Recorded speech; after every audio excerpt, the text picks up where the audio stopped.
Vítejte u Aby bylo jasno. Proč v rusko-ukrajinském konfliktu ztratí nejen Rusko, ale také NATO? V jakém stavu je ukrajinská ekonomika a co může dělat OSN pro ukončení konfliktu? Může za růst cen ve Spojených státech a v Evropě skutečně Putin, jak tvrdí někteří politici? A co je v současné krizové době hlavním úkolem ekonomů? I o tom dnes budeme hovořit. Vzácným hostem pořadu, Aby bylo jasno, je americký ekonom a profesor Kolumbijské univerzity, který se podílel na polské ekonomické transformaci. S návratem k tržní ekonomice radil také slovinské a estonské vládě a především ruským prezidentům Michaelu Gorbačovovi a Borisu Jelcinovi. Dnes působí jako poradce šéfa Organizace spojených národů a je označován za jednoho z nejvlivnějších světových ekonomů. K České republice má blízko díky své české manželce lékařce Soně. Profesor Jeffrey Sachs. Pane profesore, děkujeme, že jste přijal naše pozvání. Invaze Vladimíra Putina na Ukrajinu se zvrhla v horkou válku v duchu tradice, že každá strana věří, že vyhraje, ale ve skutečnosti obě strany prohrají. To jsou vaše nedávná slova. Proč si to myslíte?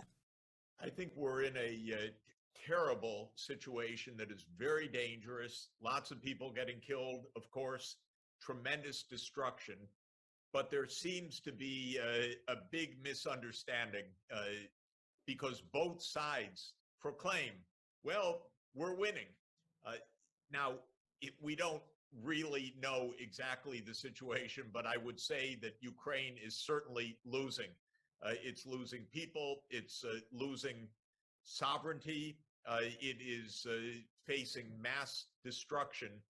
And from what we can see on the battlefield, Russia is taking more territory in Lugansk and Donetsk. It has captured a lot of territory on the coast of the Black Sea and established that land bridge much talked about with Crimea. I frankly don't believe the Ukrainian claim that they will push Russia out militarily and force Russia to abandon all of its territorial gains on the battlefield. It seems completely unrealistic to me, and moreover, extraordinarily dangerous for Ukraine because it means a lot more fighting. And of course, the Ukrainian economy is probably in a state of full collapse. We don't know completely, but the export sector is destroyed. The metallurgy sector is destroyed. The crop harvest is down between a third and a half. So this is a terrible situation, but so far still with lots of strong talk. The more that goes on,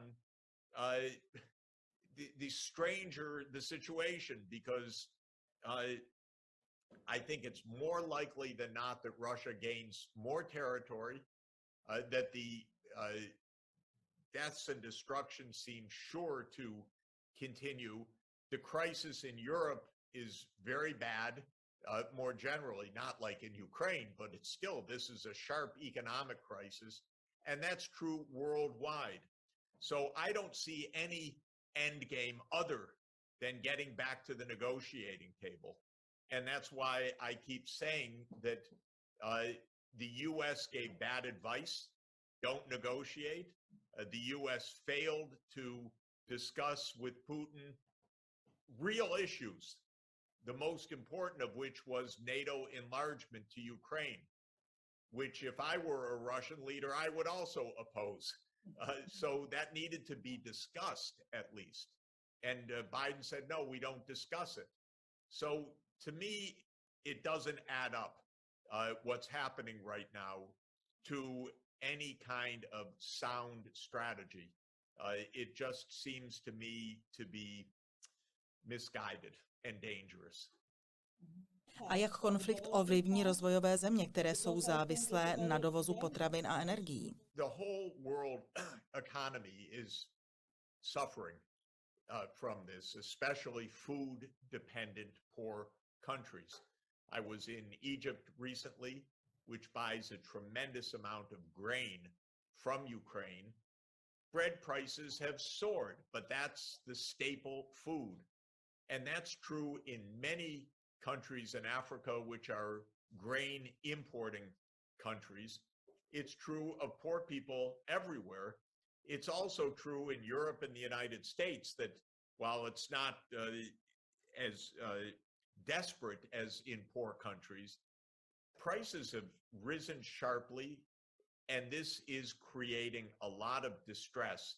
It's also creating a deep political crisis for many governments, including in the United States, because Biden's popularity continues to fall. Excuse me. It reached the lowest levels just now, 36% approval. I don't approve of his performance.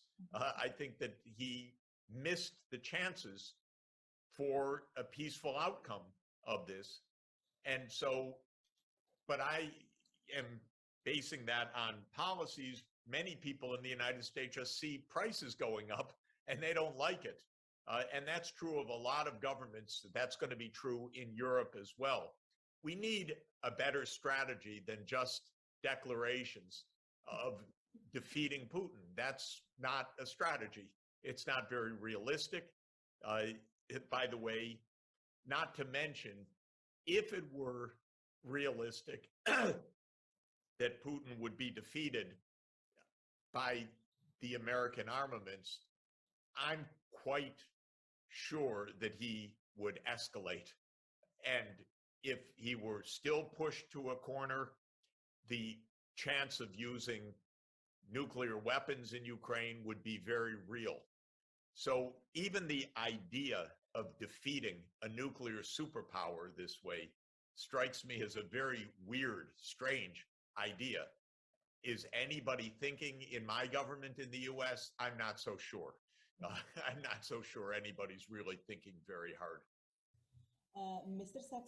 Pane profesore, my víme, že jste poradcem pana Guterrése, generálního tajemníka Organizace spojených národů.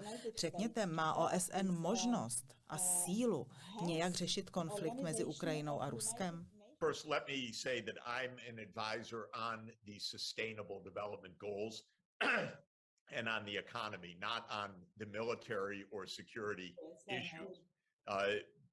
So I just want to be clear about that. But the UN was established to keep the peace and to return to peace.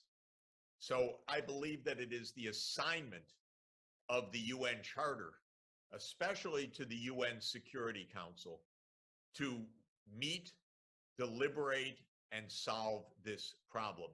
Now, many people say, especially in the United States, oh, that's ridiculous. Putin is a member of the Security Council. My answer is yes, precisely. This is why we need discussion, because we have it in our heads, and it's a bad idea. It relates actually to the Czech Republic in history, of course. We have it in our heads. We shouldn't even discuss with Russia. The diplomats don't even meet. And you know, everything always refers back to Munich, 1938. And Chamberlain met with Hitler and, of course, conceded the Sudetenland, northern Bohemia, to Hitler. And what the lesson that was taken from that is don't talk, because that's appeasement. To my mind, this is not the right lesson at all. Of course, one needs to be accurate in any negotiations. One needs not to accept what Putin says straight out. Of course not. One doesn't need to say, oh, you say it, therefore we agree. But you need to negotiate and you need to discuss. And the idea, by the way, that the situation today is the same as 1938 is also wrong.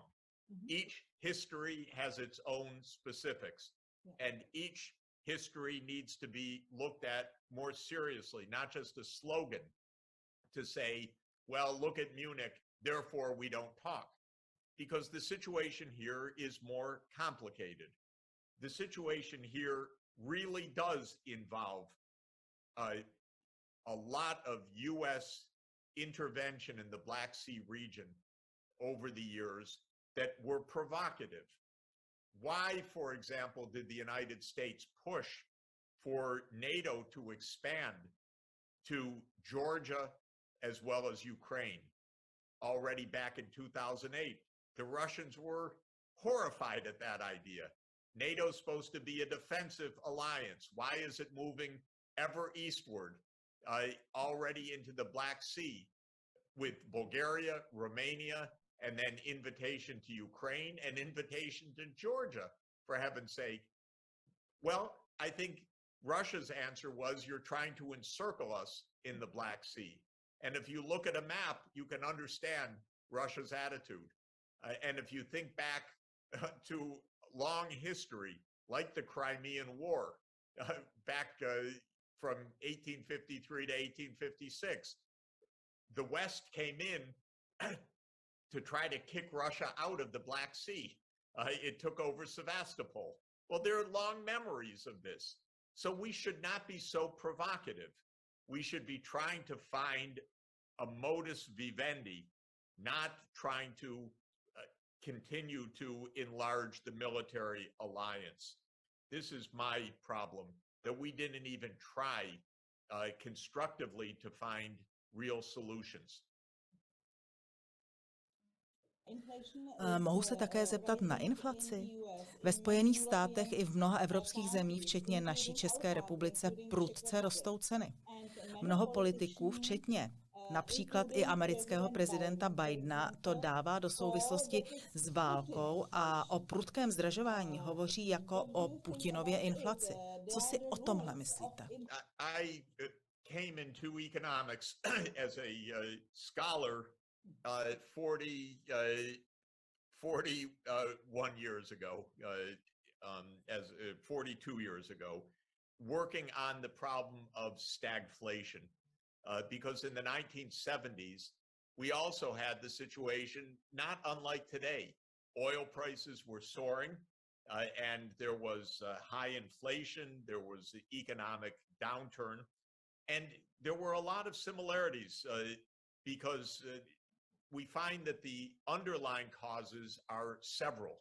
Definitely the war is part of this, but so is geopolitics. The US sanctions amplified the direct effects of the war, definitely. And Europe, by saying, well, we won't buy Russian oil or we won't buy Russian gas, further raised the price. But then on top of that, we had the pandemic, which was also destabilizing because it disrupted global supply chains.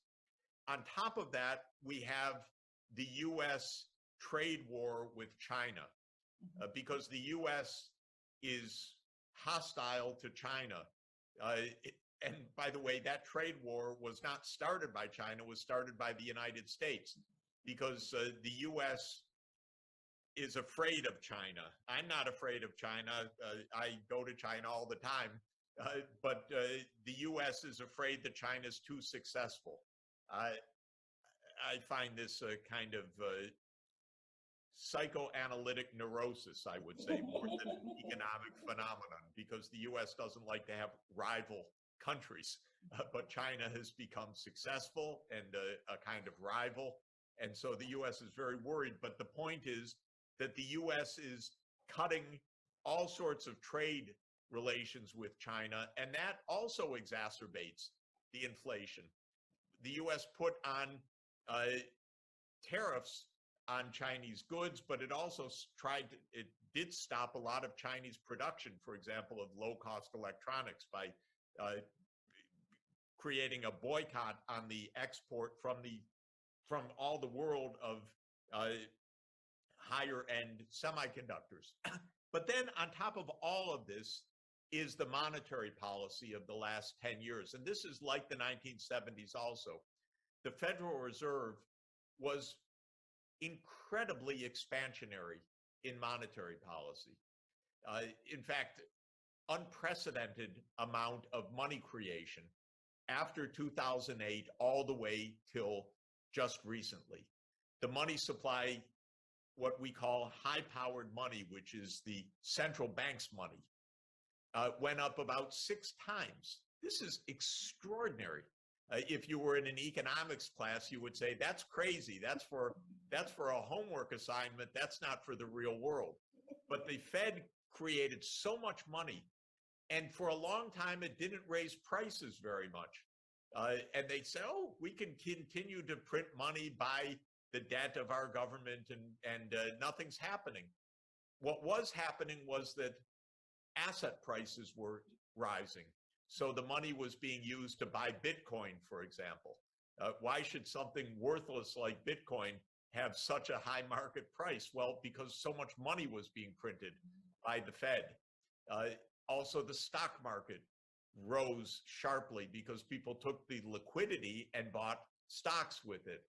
But now that money is finding its way into the real economy, first in general commodities, and now more generally in everything. So the inflation is pretty broad-based. So to answer your question, the inflation comes from many things.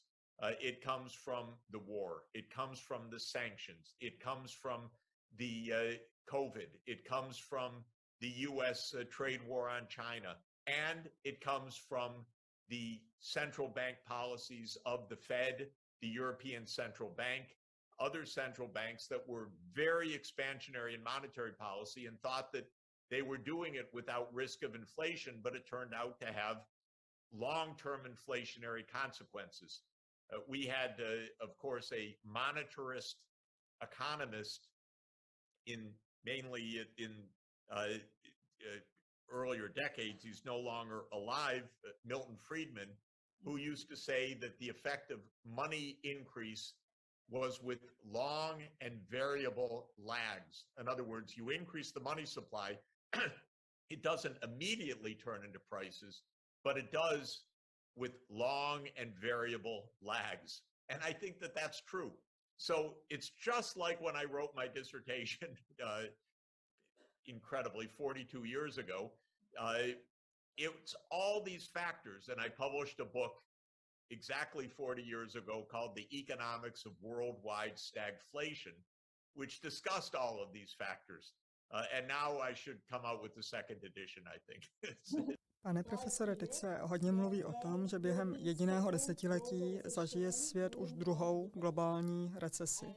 A v minulosti každá velká krize vždycky vedla k nějakému novému ekonomickému myšlení, k nové ekonomické škole. Na velkou depresi reagovala světová ekonomie keynesiánstvím, na stagflaci, o které jste mluvil, monetarismem a tak dále. Vy sám jste profesor ekonomie. Vidíte dnes po velké recesi z roku 2007, po covidové krizi a ve světle dnešní současné ukrajinsko-ruské krize nějaký zárodek nové ekonomické školy, nového ekonomického myšlení? First, this crisis could still turn into a bigger and bigger disaster. So we need to solve some basic problems urgently, starting with ending the war. Because as long as the war goes on, many more crises can come that can be very, very dangerous. So it's hard to predict anything right now, but we should take clear actions to stop things from getting out of hand.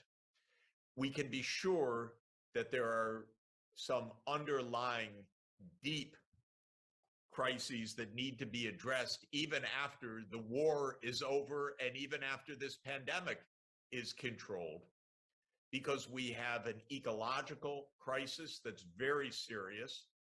We have a geopolitical change in the world with the US losing its dominance, and with the rise of China, and now with so much more of a divided world. And we have the ongoing technological changes, especially digitalization, artificial intelligence, robotics. This is changing a lot in the economy. So what we can be sure of is that there will be a lot more disruption, a lot more inequality, a lot more uncertainty, a lot more political stress. I recommend that to get out of this, we also need a lot more cooperation globally, because if each country, each society is facing these stresses on their own, the tensions are going to be extremely high. Whereas if we actually cooperate, for example, to solve the energy transformation, or to ensure that the digital world is satisfactory for us and not a new divide, and to stop the rising tensions between the US, Russia, China, that are breaking the world apart, we could actually go back to what we thought we were doing, which was investing in a better future. We seem to have lost the track that we actually want to make something better, not just stop disaster, but make something better. So I use the phrase sustainable development. That's the title of my professorship. That is the title of the UN network that I lead, the UN Sustainable Development Solutions Network. It's my belief that we need a new philosophy in which we are aiming to combine economic, social justice, and environmental objectives together, that we are aiming for regional and global cooperation, and that we are not wasting our time and lives on war and on conflicts between systems, so-called. Biden always talks about that we're in some great struggle between democracy and autocracy. I think this is such a wrong way to think about the world. Maybe it's the way that a 79-year-old person brought up on the Cold War thinks about the world. But young people don't want to think about the world as a struggle that divides the world. They want to find out, how do I have a normal life in the future without conflict and without environmental destruction? And we shouldn't phrase our challenge as some great struggle of systems. I wish Biden once would give a speech about global cooperation. Why doesn't he give a speech that says, I want to cooperate with China, not just oppose China? But he doesn't. So this is why I favor sustainable development as a better approach. It's cooperative. We're all in the same situation together. We have similar things to do, but if we're working together, we'll actually get them done. Vy sám také učíte, zmínil jste teď mladé lidi. Co by podle vás měla v dnešním krizovém světě dělat ekonomie? Co je cílem ekonomů, zejména těch mladých? Co bychom měli v této situaci právě teď dělat? First of all, economics should have a purpose, which is to make a better life for people. We don't say that medical school is just to study disease. We say that medical school is to help make people healthier. So economics should be to make people better off, happier, more fulfilling life. And by the way, that doesn't just mean higher gross domestic product. It can mean more leisure time, more culture, more study time, more tourism, more exchange of ideas. In other words, we want higher well-being.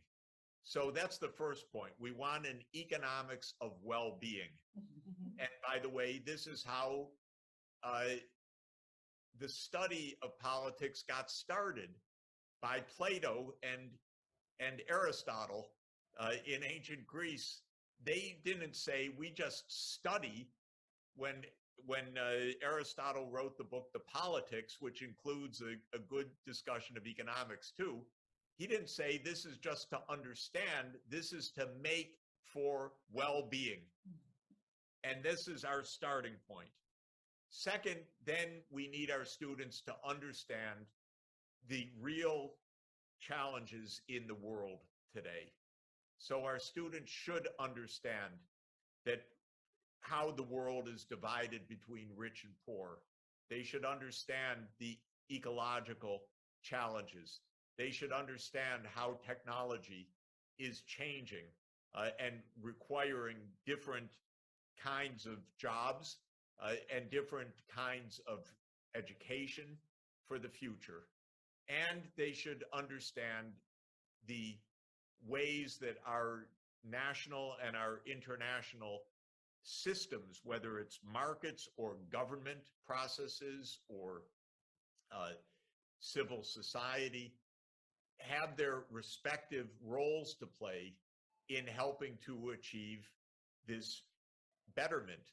This is not exactly how we teach economics right now. We tend to teach economics, both your job is to study markets, understand them, run statistical equations, and maybe make some predictions. But if you have ideas about what would be better, leave them to yourself. That's not the job. You know, you're to be an economic scientist. But this is like saying to a doctor, you know, if you want to treat people, that's your own business. You should just study disease. This is a wrong idea. So we need to revise how we're teaching economics. I'm writing a new textbook now on this basis, Macroeconomics for the Good, Macroeconomics for Sustainable Development, that really aims at creating new instruments and tools to achieve what we want to achieve. And we have responsibilities. Even the issue of, you know, climate change, it's not very well understood. I know in the Czech Republic and actually almost any place where people produce coal or oil, oh, we don't want to hear about that sometimes. But, you know, it's a very serious, real issue. And there are good solutions to it. And our students should study those, understand them, help to say, okay, here's what the Czech Republic could do on energy transformation. Here's what the European Union should do on its European Green Deal and so forth, to really get involved in problem solving. I called it clinical economics when I studied this in the past, and that's how I've tried to be an economist, because my wife's a doctor, she's a clinician. She actually treats patients and makes them better. I was very jealous. I thought, gee, if only economists could do that. But the skills that you need for that approach are somewhat different from what we teach. Because if you're a clinician, you look at the patient and say, how do I help make you better? And you really have in economics, that would mean a policy orientation, but you have to know a lot of specifics about your patient too. Pane profesore, děkujeme za zajímavý rozhovor i za váš čas. Nashledanou.